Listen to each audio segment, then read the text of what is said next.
these are critiques. They are also attacks on the enterprise of large ensembles, and they should be treated as such. That means that they're either legitimate attacks on some aspect of what we do that needs to change, and we need to acknowledge that it needs to change, or they're attacks that aren't legitimate and need to be challenged on those grounds.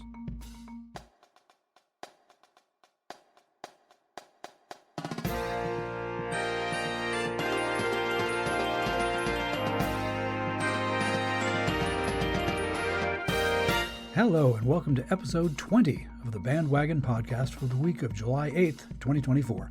On this edition of the program, news and notes from the band world, including a preview of a little professional development. And I have a conversation with a staunch defender of the large music ensemble. I'm your host, Rob Amerton.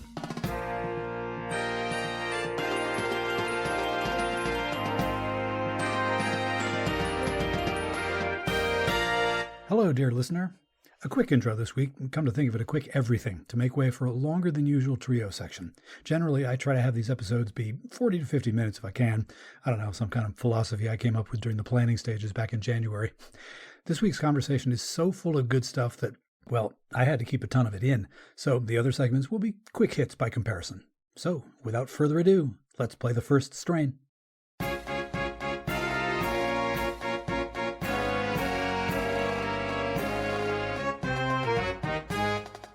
In this episode's first strain, news and notes from the band world. Dateline Keene, New Hampshire. Band directors from New Hampshire and the surrounding New England states will converge on Keene State College for the annual New England Band Directors Institute Summer Professional Development Conference. NEBDI was founded in 1992 by the New Hampshire Band Directors Association, headed by then Plymouth State University Director of Bands, the late Gary Corcoran. This summer will be the second summer since the COVID pandemic that the three-day conference will take place. The conference is dedicated to music education at all levels, with highlights including reading sessions for band music, grades 1 to 5, and for jazz ensemble, as well as a combination reading session and rehearsal lab with a noted band composer or conductor. Past years have featured Anthony Maiolo, David Holsinger, Robert Sheldon, and Michael Markowski, among many others. This year's featured composer is Randall Standridge. NEBDI coordinator and Keene State College music professor Dr. John Hart reported that more than 100 participants have registered, which more than doubles last year's attendance. And that's this week's abbreviated news and notes from the band world. If you have a news item you think should be included in this segment, send me a link via email to heybandwagon@yahoo.com. Be right back.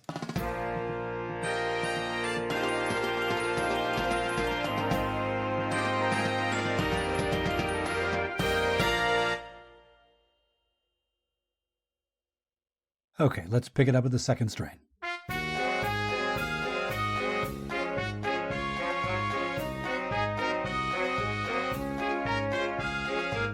In this week's second strain, so that New England Band Directors Institute thing that was featured in the first strain, as you listen to this podcast, provided you're listening on July 8th, 9th, or 10th, I'll be there. I'm packing up my tenor sax and heading north.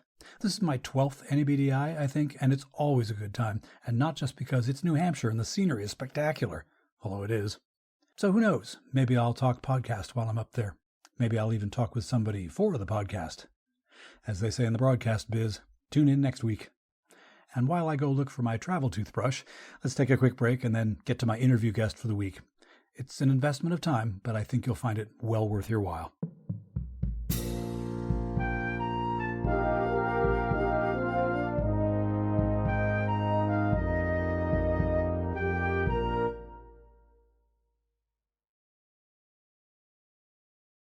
Okay, let's modulate and get into the trio section.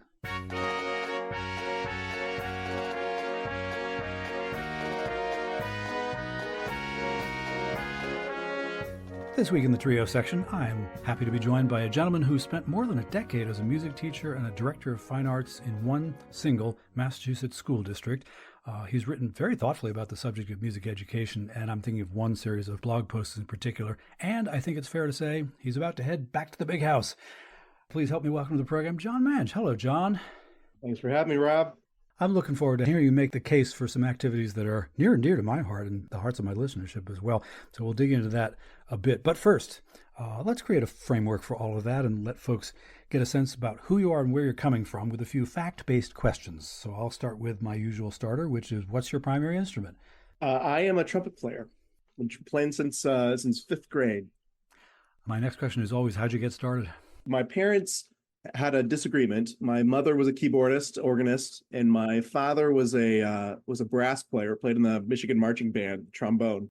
And they could not agree as to whether I would be a pianist or if I would be a trumpet player, because my dad had a trumpet in the closet. So they came to a good compromise, which was that I would do both.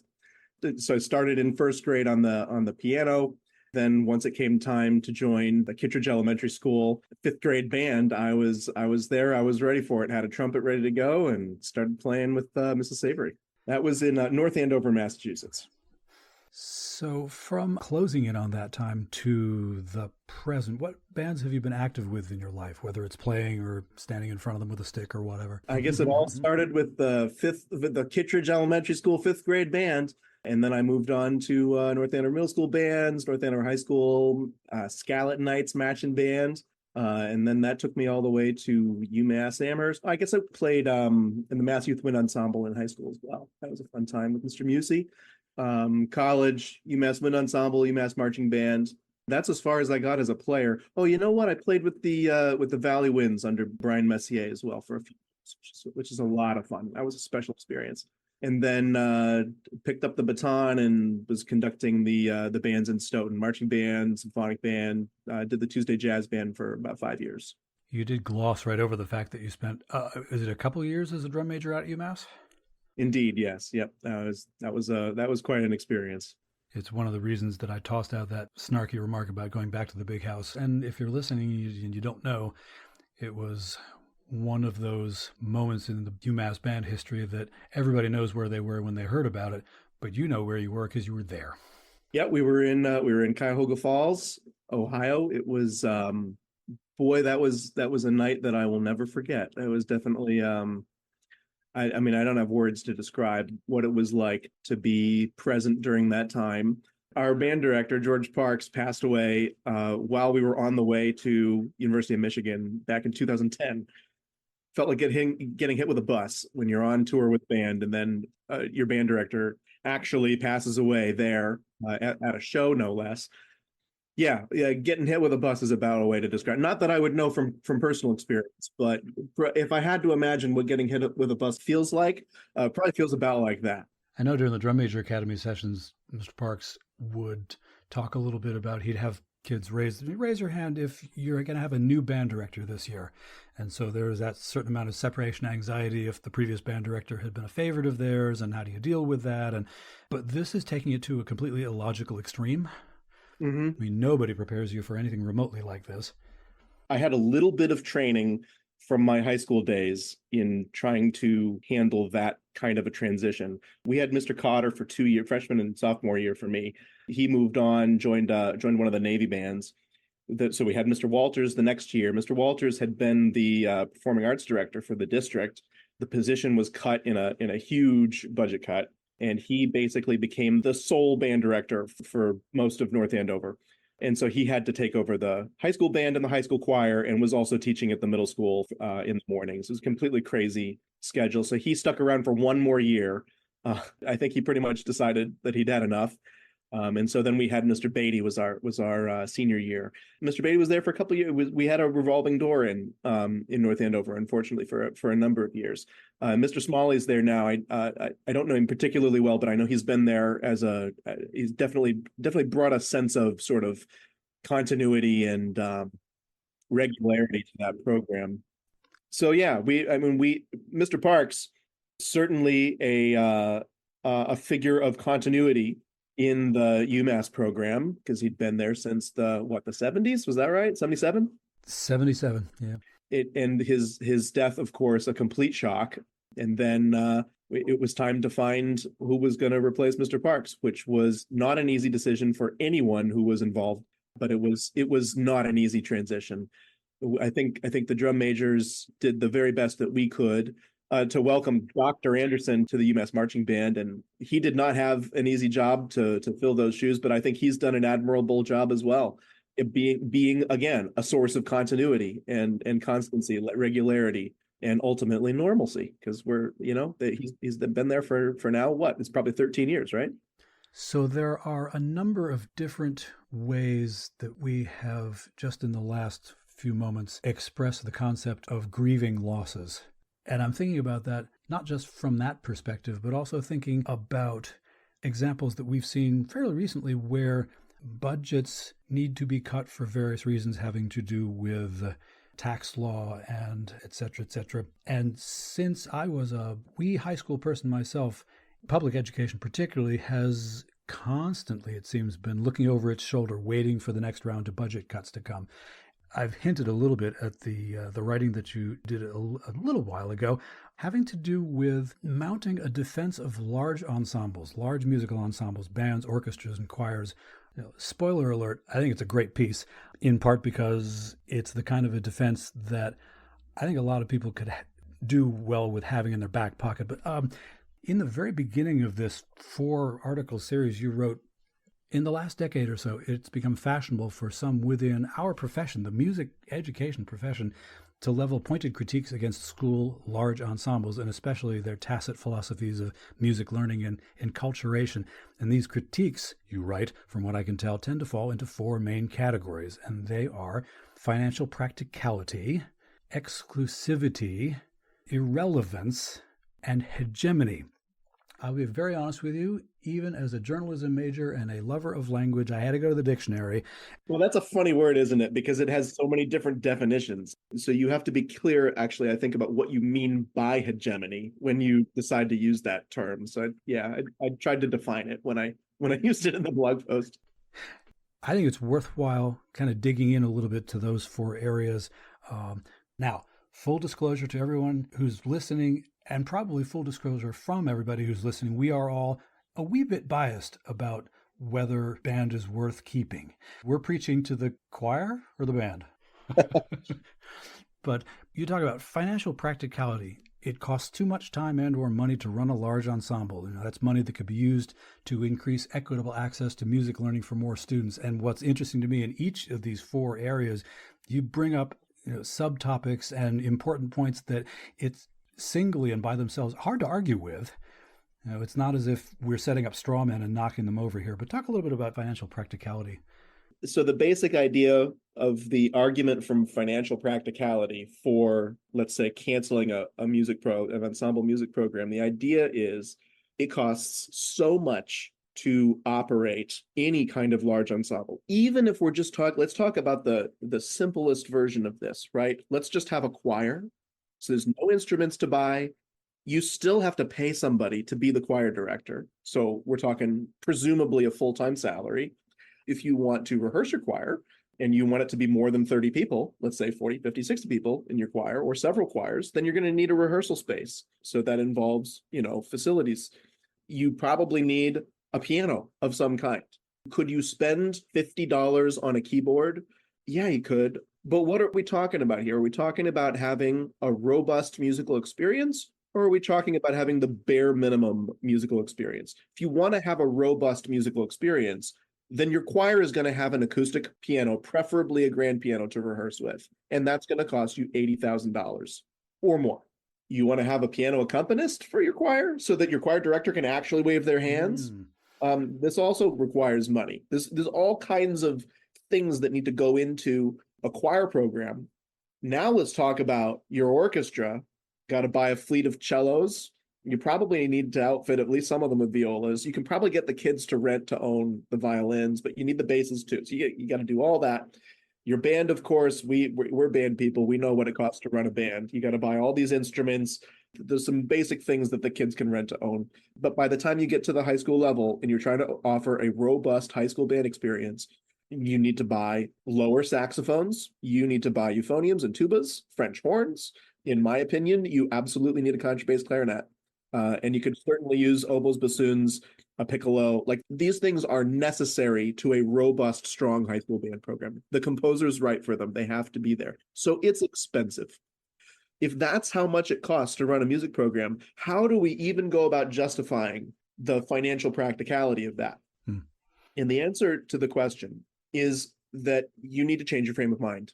Because if you have a school where you have conceptualized music instruction as optional, as ancillary, as a nice to have, then there's never going to be a world in which you can justify spending tens, hundreds of thousands, if not perhaps millions, if we're talking over multiple years, to fund this music program on taxpayer dollars. Like, why don't we just get their MCAS scores up? Let's just do that instead. So you have to change your frame of reference. You have to be able to say, first of all, there's lots of things that kids do in school that are not necessary. Things like trigonometry. Now, a math teacher might say, I need to be able to teach the students trigonometry because it's a prerequisite to them understanding calculus, and it's an extension of their geometry knowledge. And if they're going to become engineers, then they have to be able to understand these basic foundational concepts of mathematics. Okay, well, how many of those kids are actually becoming engineers? A tiny fraction of them are, right? But is it a reasonable thing to say, well, that okay, so there's 1,000 kids in the school, maybe a small fraction of them are going to become engineers. So really, this school only needs to teach everyday mathematics to most of the kids. Is this a reasonable way to think about math education? Heck no. You have to conceptualize math education for rigor. You have to think about it in a way that is asking kids not just to think about what are you absolutely going to need to balance a checkbook and think about your retirement and things that are day-to-day important mathematical things to understand, let's say.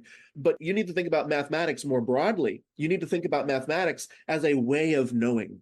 It's about developing the logical mind.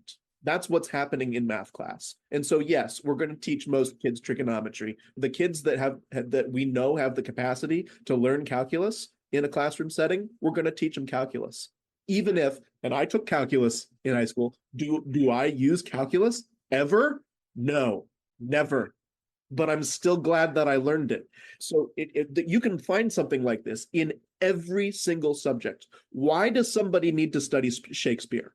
Why couldn't they study anything else? You can make a totally reasonable argument to say it is not necessary for a student to study Shakespeare. But that's a different question than what does a student need to know to become an informed, educated human being. That's a different question than what is absolutely necessary for a child to know. You can make the same argument about almost any science discipline. Sure, the biologists need to know about the mitochondria being the powerhouse of the cell, but do I need to know that personally? Is that important for my life as a music teacher? Heck no, it's not. No.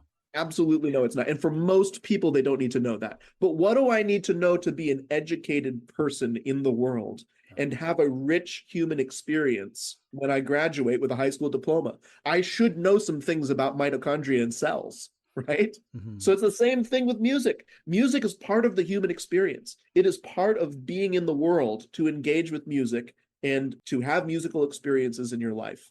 If part of being educated is having exposure and training in as many aspects of the human experience as we can bring into the school environment, then we absolutely need to, it's a necessity.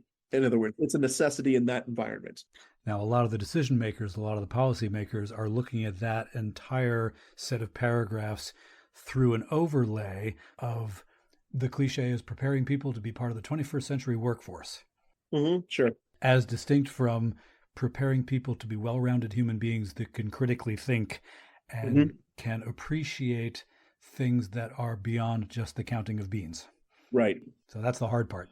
I mean, and anybody who is thinking carefully about education should realize that the first one that you just said, Rob, is a recipe for scholastic disaster.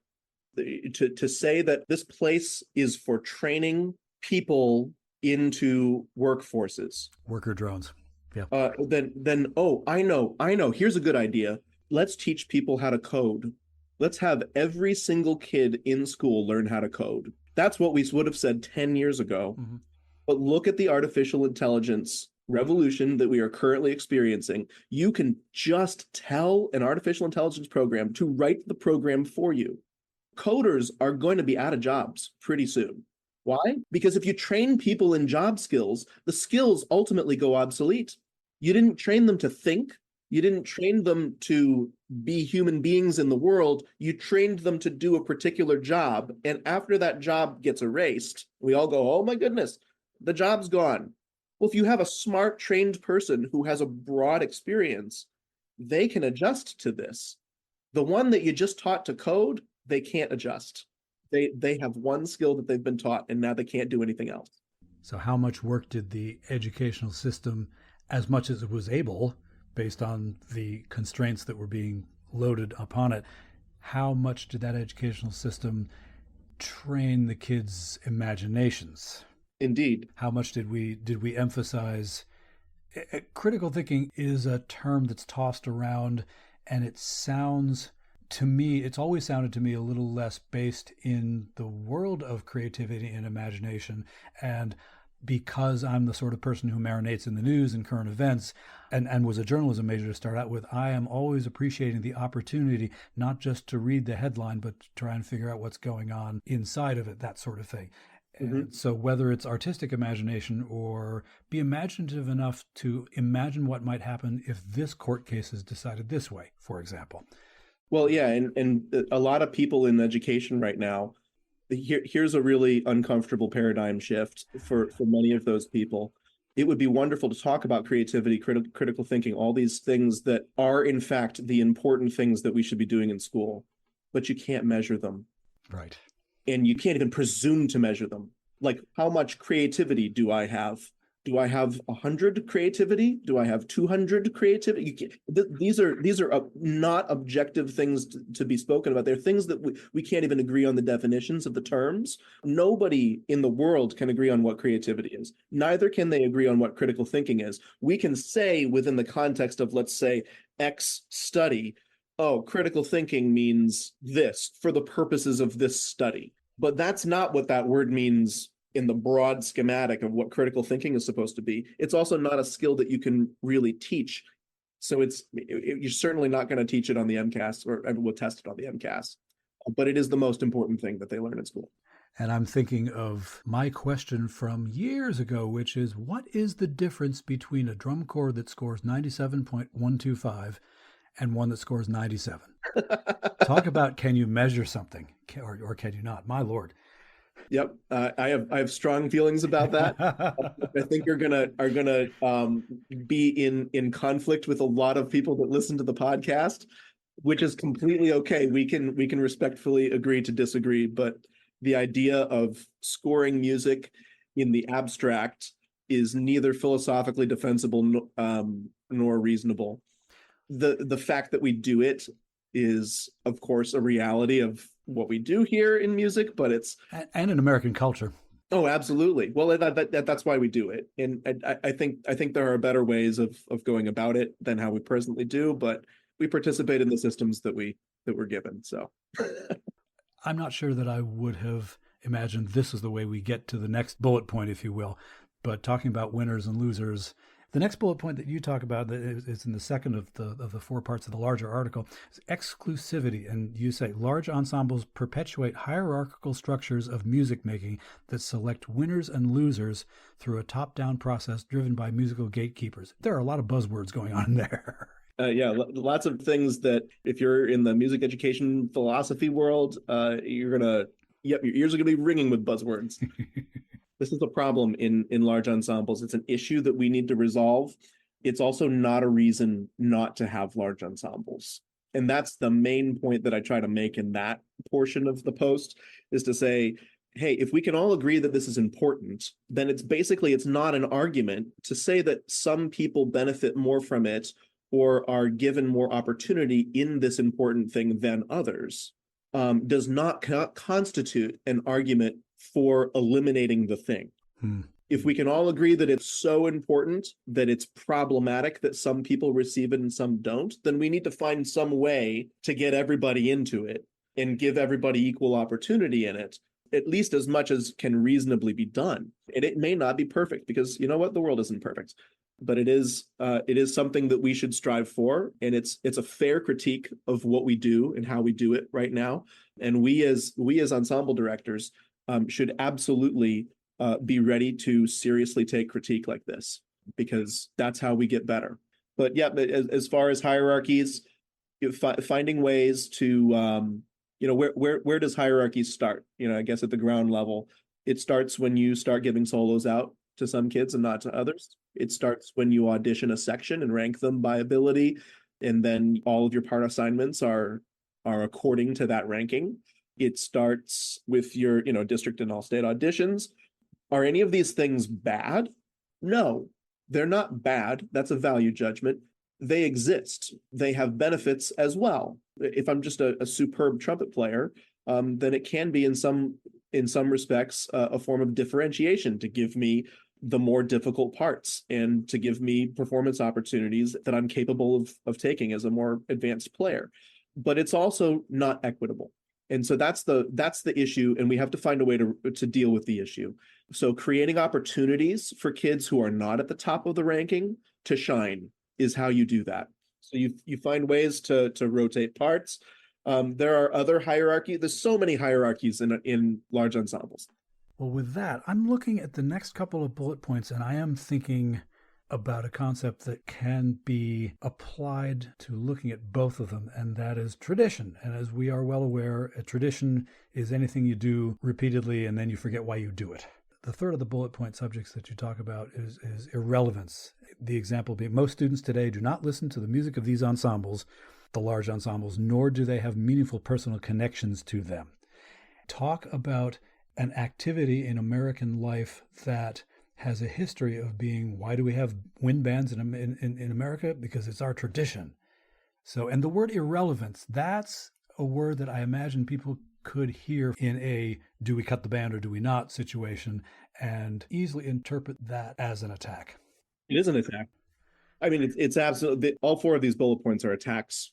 I think I've characterized them as much in the blog, but I mean, these are critiques. They are also attacks on the enterprise of large ensembles, and they should be treated as such. That means that they're either legitimate attacks on some aspect of what we do that needs to change, and we need to acknowledge that it needs to change, or they're attacks that aren't legitimate and need to be challenged on those grounds. And irrelevance, I think, is one of the ones that is not legitimate, even if it is a powerful one.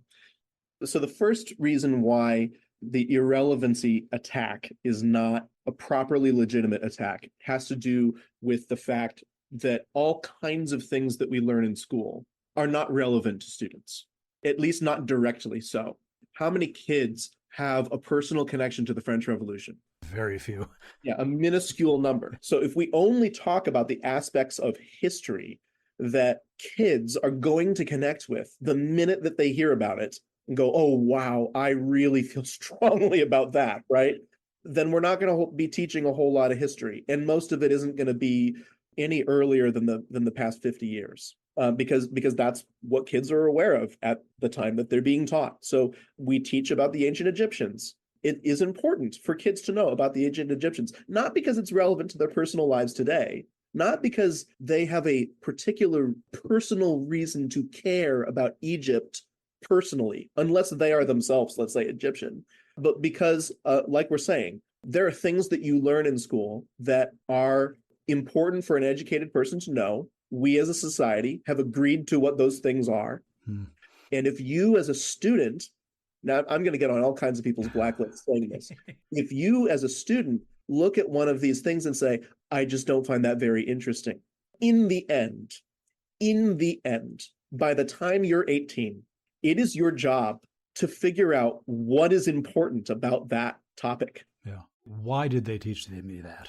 Yeah, go to the topic. Go figure out why that's important. If you don't know why the French Revolution is important to you, then go figure out why the French Revolution should be important to you, because it is extremely important for you to know. We don't have to get into why, but we're talking about music right now. But so the first response to the irrelevancy thing is to say, just because students aren't personally connected to band repertoire, or choir repertoire or orchestral repertoire. It does not follow from that observation that those ensembles are not relevant. There could be something relevant about them, even if the kids don't know the music. So we should spend some time investigating to see whether there might in fact be something relevant about them. And it turns out there is. These are the most robust musical experiences that we can give kids in school on a large scale, let's say. Another big piece of the relevancy of ensemble music is that it has to be in person. It can't be over the internet. As distinct from the remote ensembles, I suppose. The insane oxymoron of remote ensemble, right? That doesn't make any sense. That's not a robust experience. That's never, ever going to be anywhere near as quality a musical experience as having everybody together in one room. It's different in other places. And this happens in our schools, where our schools are getting filled with screens. Kids are walking around from class to class. They sit in one class, they stare at a screen. They look at the next class, they look at a different screen. Like we're always looking at screens, even if it's not their phone. It might be their Chromebook, it might be the smart board, it might be a television screen. Like they're always looking at screens. In band class, you don't have to look at a screen to get the instruction. You have to pull out a physical instrument and listen to a person in the front of the room give instruction, and then put something up to your mouth and vibrate the air in the room. Yeah. Oh my goodness. What an incredible thing to be able to do as part of your musical education, as part of your education in a school, right? It's worthwhile to do just to pull kids out of the digital world for 42 minutes maybe? We're able to pull them back into this world and do something that can only be done here in the physical place, in our bodies. Together with other people. Together with other people, making personal connections with other human beings. Last and certainly not least, although I will confess again that I got to a dictionary definition that talked about dominant ideas and dominant concepts. In your article, when you bullet point hegemony, you say, these ensembles were created by white men for white men. Their repertoires are mostly composed by white men, though this is less true for choirs, and their continued predominant existence in school music programs is a form of violence and marginalization against students of other identities and their authentic musical backgrounds and lived experiences. And when I read that, I did two things. One, I said, oh, that does make sense. And the other thing is I sat back heavily in my chair and went, oh, we got work to do, don't we? Yes, we do. Because it gets back really to first principles. It gets back to what are these ensembles? Because they are in fact Eurocentric. They are tied into all kinds of aspects of white and European culture and not other types of culture. It is the case that you can find bands in Africa. When I say band, I mean similar to an American band. You can find that in Africa, in addition to all kinds of other great musical styles and traditions that they have there. But these are absolutely styles that they involve a European mindset about music, conceptualization of what music is, how it interfaces with society. They use European instruments, European music theory. The whole field of music theory right now is doing a hard reset. We all knew that Schenker was a racist, but there's but we're going a little beyond that now in theory. They're really, there's a lot of careful self reconsideration going on in the field of music theory right now, which is healthy, and we need to do that in large ensembles too. Should we eliminate large ensembles, or more to the point, would eliminating large ensembles solve the problem of hegemony, musical hegemony in our public schools? In order to eliminate hegemony, you actually need to eliminate institutions. Institutions are purveyors and instigators and perpetuators of hegemonic forces. If you want to get rid of musical hegemony in schools, then you have to get rid of music in schools altogether. We can have our three large ensemble categories. They can be orchestra, band, and choir, right? Or they can be gamelan ensemble, West African drumming circle, and polka bands. Mm-hmm. But it's got to be something. So it's one thing to say, oh, look, we've got a school right here in X community that would really be well served. They've got an orchestra that just isn't connecting with kids. But a lot of these kids come from a background where X ensemble would be extremely beneficial to those kids in that school. That's one thing on a localized level to be able to say, we're going to create a musical experience that will connect with kids and be meaningful for them because of who they are, because of who their community is. But it's a different thing to try to institute, this is where the hegemony comes in, to try to institute a countrywide, statewide, countywide approach to music education that is fairly standardized for everybody. And to say everybody's going to learn how to do steel drumming, let's say. Okay. Is there anything wrong with steel drumming? Of course not. Should there be steel drumming programs? Absolutely. I think that'd be wonderful. Should we put a steel drumming program in every single school in America? That's an interesting question. It's a question that I don't like to say no to, but I would like anybody who's asking that question to think, what's the purpose of that? Why steel drumming? Why not gamelan? Why not West African Drumming Circle? Why not any number of interesting, beautiful, incredible musical opportunities that we could offer kids? Because we can't do it all. And so there are any number of people that would look at this and say, well, you're just making excuses, John, white male. You're just making excuses for why you just want this problem to go away, and you just want bands to exist perpetually so that you can continue your campaign of violence and marginalization against people that aren't like you. Fair enough. I don't think I'm doing that, but you can think that if you want. But I have a different suggestion, which is to say we have an existing institution. I'm telling you that you can't get rid of the hegemony problem in basically any meaningful way. You can't solve this problem. So why don't we take the existing institution and open it up to everybody? Let's take the existing institution and focus our work not on destroying it so that we can replace it with some other thing that we will hegemonically enforce across the country, because that's what you're going to do. Yeah. That's institutions are going to enforce hegemonic thinking regardless of what it is and where. So let's take the hegemony that we can't escape from, and because we know that we need to appeal to a wider group of people than we used to have to historically, let's find ways to make the band, the orchestra, the choir conform to some of those other ways of making music. That's really the solution here. That's what we have to do.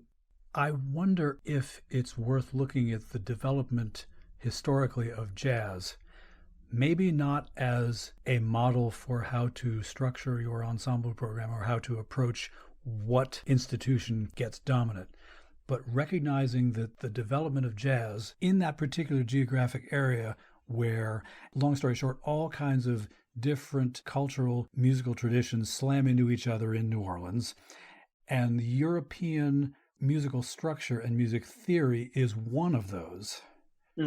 Yes. I wonder if we look at the process of trying to figure out how to craft the existing large ensemble institutions in such a way that it addresses other cultures, it serves people whose heritage is those other cultures and those other backgrounds, is the development of jazz as what has, in a slightly cliched way, but also in a very true way, been referred to as the indigenous American art form. Is that a lens through which to look at that, I wonder? It is both a template and a cautionary tale. It is a template in the sense of exactly how you talked about, where, yes, it was an intersection of Western instruments, instrumentations, music theories, and African approaches to polyrhythm and rhythmic understanding, and also form in some ways, and putting these two things together into what grew up to be one very interesting and synthesized genre. Volumes have been written about this. It is a wonderful way of seeing how two very, very different sources could come together into a beautiful union. And I do think that there are ways in which that is exactly what needs to happen in American society today. We are always an immigrant nation, and we are always a nation that needs to be thinking about, well, we have new people coming to our shores every single day. My wife is from Brazil. I learned so much from her about my own cultural assumptions. And I think it's really beautiful that our children get to have both an American parent and a Brazilian parent. I think that's really, really special and enriching for them and for both my wife and I both.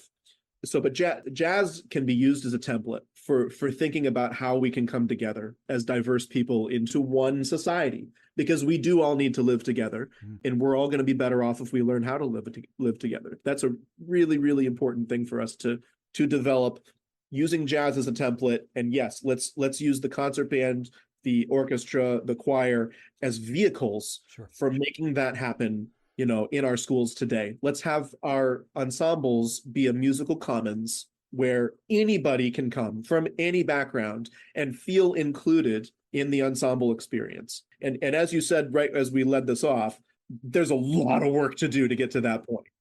Cautionary tale, jazz. Anytime that you bring in a marginalized culture into a non-marginalized society, there are risks of assimilation and also of appropriation that have to be treated with extreme care. Jazz education today is the cautionary tale for this. I've been to many jazz festivals in my years. And look, jazz is a Black genre. It's a genre that was developed by Black Americans. But when I go to a jazz festival today in the Commonwealth of Massachusetts, who do I see on stage? Who's directing the people on stage? And who are the people rendering judgment on what just occurred on stage? In an enormous majority of the time, the answer is white men. What does that mean? It means that the genre has, to some degree or other, been co-opted. And there's still an enormous amount of, I've used the word deference already, there's an enormous amount of deference in jazz education that goes towards the great minds that developed those styles and the charts that kids play today. And yeah, by and large, if you go to a jazz festival, the music is by Black Americans, right? Not always, but by and large. But the people playing it, the people that picked it, the people that are evaluating whether it was good or not are pretty much, they're pretty white. And that's something that we need to be aware of, even as we engage in this project of inclusion. Well, if it's really inclusion, then why do the people ending up playing all the music end up looking a certain way? That is evidence of some exclusionary dynamics in what actually occurred on the ground. That is something that we need to be very aware of, even as we go into this project of making our offerings more inclusive and more diverse.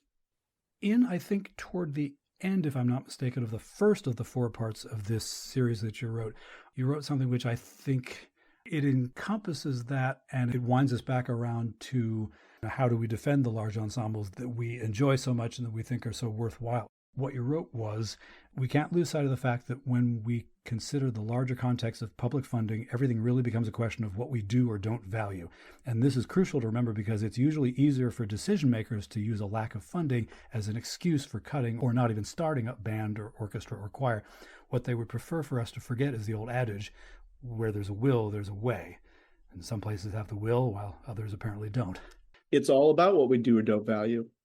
It's all about what the community decides is important to put their money towards, and the decision makers, the ones that are calling the shots, deciding who gets what money in what budgets. There are people making those decisions, and they're making value judgments. And when they decide that it's really important to have a band in their school or a choir in their school or an orchestra in their school, they are going to find a way to make that happen. It's all a question of value. When you look at the large scheme, the macro scheme of public funding in this country, we can talk about public funding in hundreds of billions of dollars. Music education is a drop in the bucket compared to the total amount of money that needs to get spent on any school or any group of schools in K-12 education. So we're not talking about building a space elevator. We're not talking about drilling to the center of the earth. We're talking about something that is actually feasible, can be done if people are willing and value the thing that it is that needs to be done. So it really is all a question of value. It's all a question of what people care about. With all that in mind, I cannot wait to hear your answers to my traditional stupid little questions that come at the end of this thing that are a whole lot less resume based than the first ones that I asked. So therefore, the first one that I always ask is, what's one of your favorite pieces of band music that you've played? I'm going to tell you three pieces that I've played, and it's three because I can't pick one. Sorry. The first one has got to be Child's Garden of Dreams by David Mislanka. Oh my God, that music. What an incredible piece of music. The time that I did it was with the UMass Wind Ensemble with James Miller. I'll just never forget this concert and sitting on stage, watching this musical moment transpire. Child's Garden of Dreams is a piece. I can't get into a lot of detail because, we've only got so much time, but it's a piece about a child who ultimately passed away. It's a record of that child's dreams. And the dreams are strange and wonderful and really thought-provoking. But we followed the piece up with an Alfred Reed arrangement of Bach's Komm süßer Tod, Come Sweet Death, which is a song by Bach imagining being on a deathbed and welcoming death after a life well lived. It's a sad piece. But if you think of the way that Child's Garden of Dreams ends, and it kind of peters off into nothing. If you're following the program of the piece, it's almost like the child is passing on. At the end of the piece fades away, the child fades away. It's so sad. We followed that up with this Bach. And if you know Maslanka, you know how connected Maslanka is to Johann Sebastian Bach. Boy, was it a moment. My other two pieces, way less sad. Bells for Stokowski, incredible piece of music. I played it in high school with Mass Youth Wind Ensemble. Another one that I can't get enough of. I want to play it, every day of my life, is the March from Symphonic Metamorphosis by Paul Hindemith. Love that piece. So to reverse the polarity, is there a piece of band music that you haven't ever played but you would like to? There are 5 billion pieces of music that I would like to have played but have not. One of them is one of my favorite works for band, and I've never been able to play it. I've listened to it many times. I've forced my students to listen to it. Music for Prague, 1968 by Karel Husa. That piece, oh my goodness. Talk about sad, but also triumphant in a sad way. It's not for everybody, but look it up. If you want a musical tour de force, look it up. Another great piece, and this one is for everybody, Vital Signs by Viet Quang. That's Vital Signs. It's Signs, S-I-N-E-S. Vital Signs as in sine waves. This is a new piece. This is just a couple of years ago. It was composed for the U.S. Navy Band and 8th Blackbird, which is sort of this incredible virtuosic new music ensemble. And then another great one I'll never probably get to play myself, Variants on a Medieval Tune by Norman Della Gioia, which is a set of variations based on In Dulce Jubilo, which is a well-known Christmas carol, and it's just a lovely piece, super, super hard and wicked fun to listen to.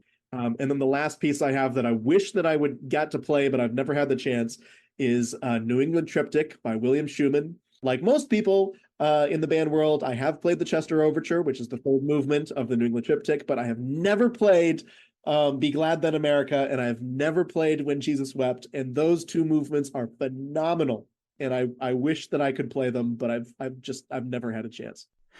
Is there a band that you would like to perform with that you haven't? Either you're the wrong age, or you're in the wrong place, or you don't live in the right period of time? I don't live in the right period of time, but I would have loved to have played in the Eastman Wind Ensemble under Frederick Fennell in the 50s and 60s when they were doing the Mercury Living Presence recordings. Those recordings are so seminal and so incredible. Just to have played for Fennell and played all those great landmarks would have been so, so cool. Have you got a favorite band story you want to tell?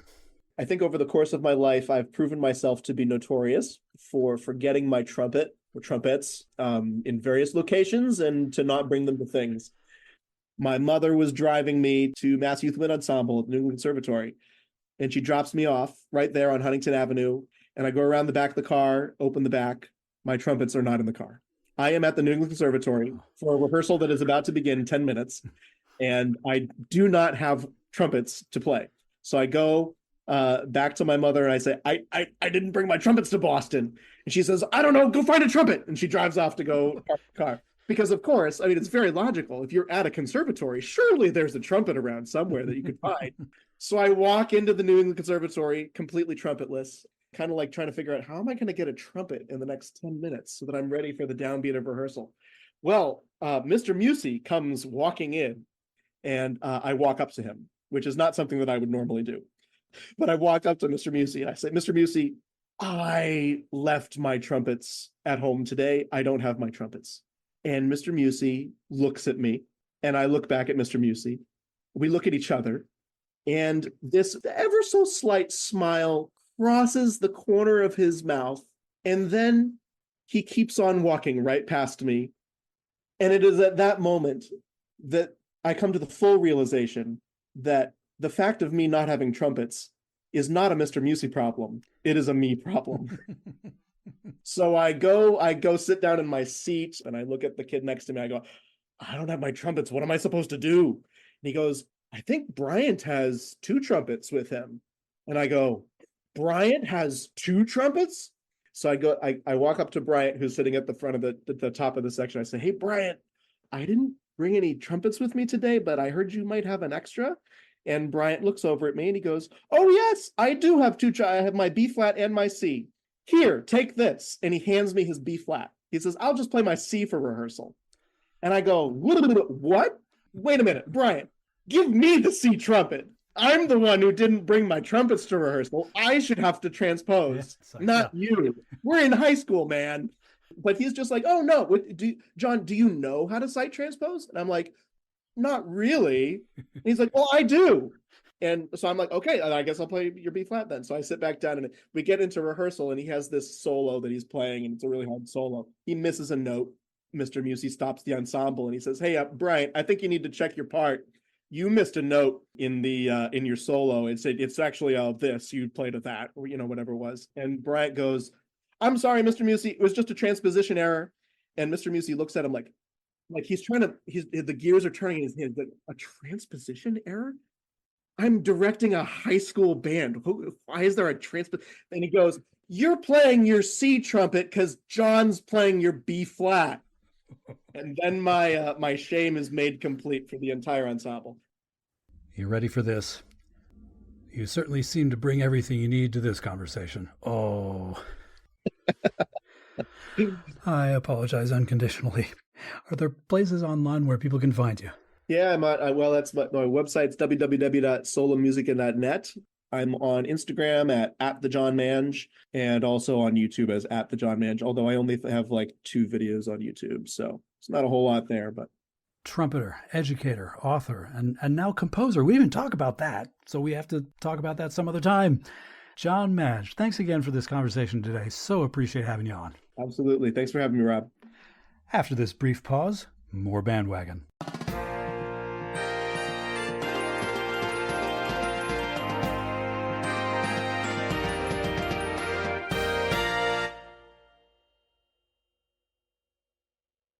Here comes the dogfight.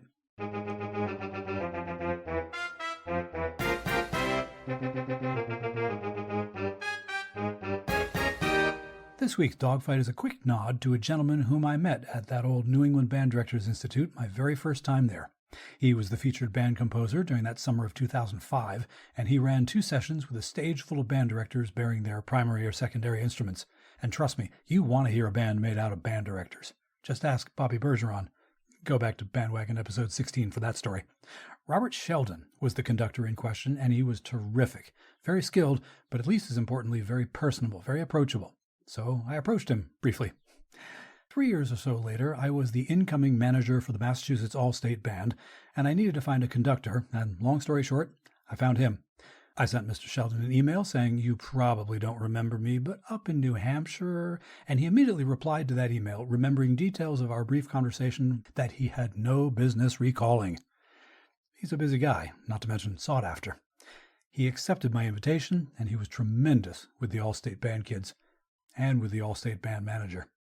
So, a shout out to him. Links to his website and a couple of his compositions are in the show notes. And in a moment, I'll quickly take the coda for this week. Hope you'll stick around. To finish up this week, let's take the coda.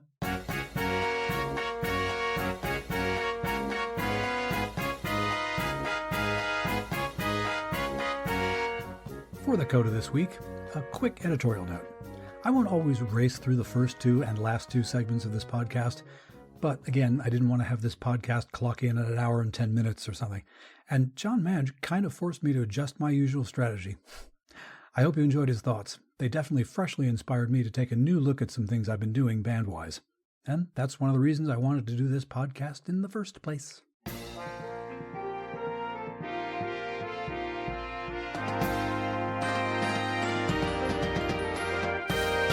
That's BandWagon for this week. Thanks as always for downloading and listening. BandWagon was written, researched, and produced by your humble host. Musical interludes were produced by Hammerton Media, from source material largely by John Philip Sousa. You can listen to more episodes at our website, heyband.podbean.com. Please give me feedback. Let me know what you like and what you think might change. You can do that using our email address, heybandwagon@yahoo.com. Or leave us a 90-second voice message by going to speakpipe.com/heybandwagon. Be aware that we do reserve the right to include your message on the podcast unless you say otherwise. Those contact links and links to our news items, conversation topics, and my interview guest, John MANGE, can be found in our show notes. Please share the show on social media, and thank you for that. If you enjoy this podcast, get someone else to listen as well. Word of mouth is the best recruiting tool.